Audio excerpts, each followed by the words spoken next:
Vidéo Kinshasa. Vidéo Kinshasa. Awa toza na kati ya bilanga. Formation oyo tozopesa na bana, formation intégrale, moralement, physiquement, intellectuelle.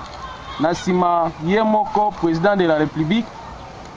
Joseph Kabila na mama Olive Lenge ndenge andakisaki ndaka kosala bilanga biso pe awa na école primaire Basoko tosali bilanga tobuki toloni bana balie awa totiki yango po ekauka bazwa yango lokola farine bakelia na bandako na bapara na bango tozosenga na bato baza na kolanda babwaka biso te batika biso te balanda mouvement oyo biso tozosala po mboka na biso ezala na normal batu nyonso bayeba kosala bilanga bazelaka na mutu te po ezala eloko moko ya mutu ya obongisa grotte po bana bazala na foi catholique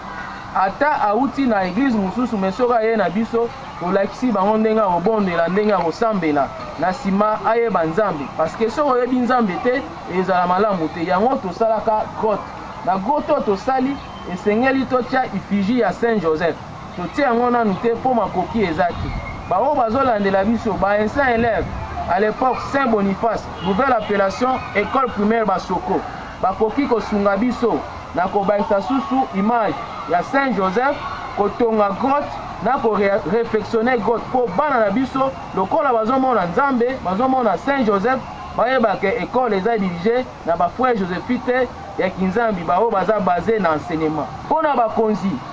batela biso likambo oyo éducation de base ebandaka na fondation ezali école primaire ezali na bakonzi na biso oyo bazokamba mboka oyo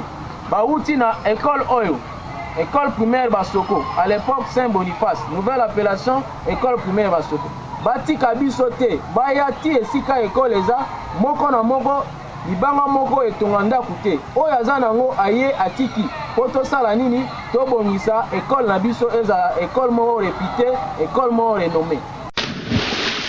Vidéo Kinshasa. Vidéo Kinshasa.